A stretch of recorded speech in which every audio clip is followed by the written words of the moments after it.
সবাইকে স্বাগত জানাচ্ছি। আপনাদের সাথে আছি আমি শাহিন ইসলাম। আজকে আমরা অ্যাপ্রোপ্রিয়েট প্রিপোজিশন নিয়ে কথা বলবো। রিলেটেড ওয়ার্ড বা ডিফারেন্ট প্রিপোজিশন। কিছু ওয়ার্ড আছে যেগুলো হচ্ছে রিলেটেড, কাছাকাছি, কিন্তু এদের ক্ষেত্রে প্রিপোজিশনটা কিন্তু ডিফারেন্ট হয়, ভিন্ন ভিন্ন হয়। এক নাম্বারটা একটু পড়েন তো। অ্যাফেকশন এর পরে কি হয়? ফর, কিন্তু অ্যাফেকশিওনেটের পরে কি বসে? টু বসে। আমরা বলছিলাম অ্যাফেকশন এর পরে ফর, কিন্তু অ্যাফেকশিওনেটের পরে কি হবে? টু। একটা বাক্য, প্রথম বাক্যটা একটু পড়েন তো। I have great affection to my son, মানে আমার সন্তানের প্রতি আমার কি আছে? খুব বেশি অ্যাফেকশন মানে স্নেহ আছে। পরের বাক্যটা খেয়াল করেন। I am অ্যাফেকশিওনেট two my son, মানে আমি আমার সন্তানের প্রতি কি? স্নেহশীল। দুই নম্বর বাক্যটা একটু পড়েন তো। এম্বিশনের পরে ফর, কিন্তু এম্বিশাসের পরে কি হবে? অফ। এম্বিশন ফর মানে উচ্চাকাঙ্ক্ষা, আর এম্বিশাস অফ মানে কি? উচ্চাকাঙ্ক্ষী। বাক্যটা একটু খেয়াল করেন তো। I have no ambition for fame, মানে নাম যশ এগুলোর প্রতি আমার কোনো এম্বিশন নেই। পরেরটা, I am not ambitious of fame, তার মানে হচ্ছে আমি নাম যশের ব্যাপারে কিন্তু উচ্চাকাঙ্ক্ষী নই।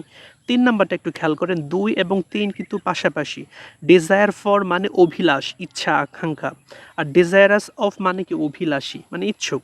বাক্যটা একটু খেয়াল করেন তো। He has a strong desire for ফেম, তার মানে তার নামের প্রতি কি আছে? খুব বেশি ইচ্ছা আছে, অভিলাষ আছে। আর হি স্ট্রংলি ডিজায়ারাস অফ ফেম, তার মানে এটা কিন্তু মানেটা কিন্তু সেম, সে নামের ব্যাপারে খুব বেশি অভিলাষী বা ইচ্ছুক।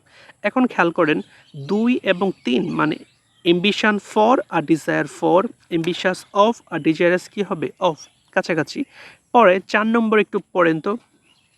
কনফিডেন্স ইন, কিন্তু confident of. He has confidence in his success, মানে তার সফলতার ব্যাপারে তার কি আছে? আত্মবিশ্বাস আছে।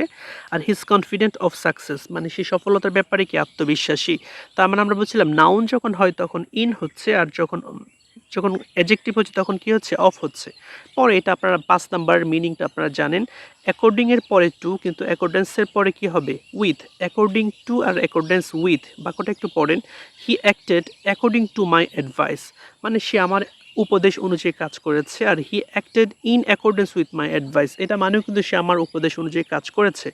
তাহলে যেটা পেলাম আমরা, অ্যাকর্ডিং এর পরে টু, কিন্তু অ্যাকর্ডেন্সের পরে কি হবে? উইথ হবে। তারপর 6 নম্বর একটু একটু পড়েন। অল্টারনেটের পরে কিন্তু উইথ, আর অল্টারনেটিভের পরে কি হবে? Two.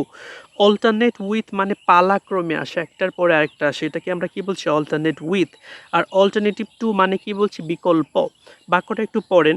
Wait days alternated with sunny days, তার মানে ওয়েট ডেজের পরে কি আসে? আবার সানি ডেজ আসে। পরেরটা, there is no alternative to success, মানে সফলতার কোনো বিকল্প নেই।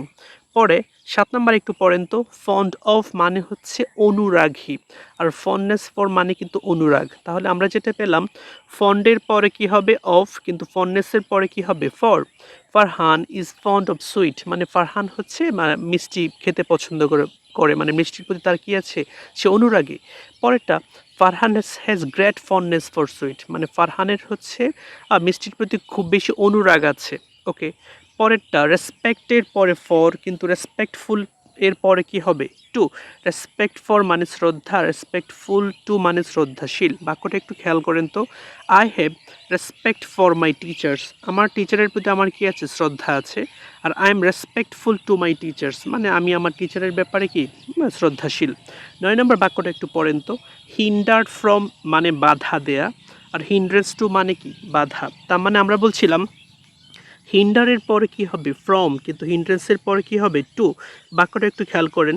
হি হিন্ডার্ড মি ফ্রম গোয়িং, মানে সে আমাকে সেখানে যাওয়া থেকে কি করেছে? বাধা দিয়েছে, বিরত রেখেছে। Ignorance is a great hindrance two progress, মানে সব মানে আমরা যেটা বলছি উন্নতির প্রতি একটা মারাত্মক বাধা হচ্ছে কি? অজ্ঞতা। পরে 10 নম্বর একটু পড়েন। কেপাবলের পরে অফ, কিন্তু ক্যাপাসিটির পরে কি হবে? For. Capable of, capacity for. He is capable of doing this work, তার মানে সেই কাজটা করতে কি? সক্ষম। আর he has capacity for doing this, এই কাজটা করতে তার কি আছে? সক্ষমতা আছে। 11 নম্বর একটু পড়েন তো। ডিসেন্ডের পরে ফ্রম, কিন্তু ডিসেন্ডেন্টের পরে কি হবে? অফ। ডিসেন্ড ফ্রম মানে বংশধর হওয়া, আর ডিসেন্ডেন্ট অফ মানে কি? বংশধর। খেয়াল করেন, he descendant from a rich family, মানে সে একটা ধনী পরিবার থেকে এসছে।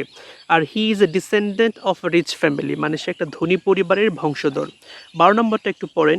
ইনফ্যাচুয়েটের পরে উইথ, আর ইনফ্যাচুয়েশনের এরপরে কি হবে ফর।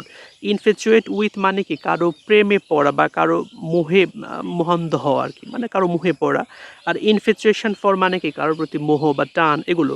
তার মানে he is infatuated with this girl, তার মানে সেই মেয়েটার প্রেমে পড়েছে।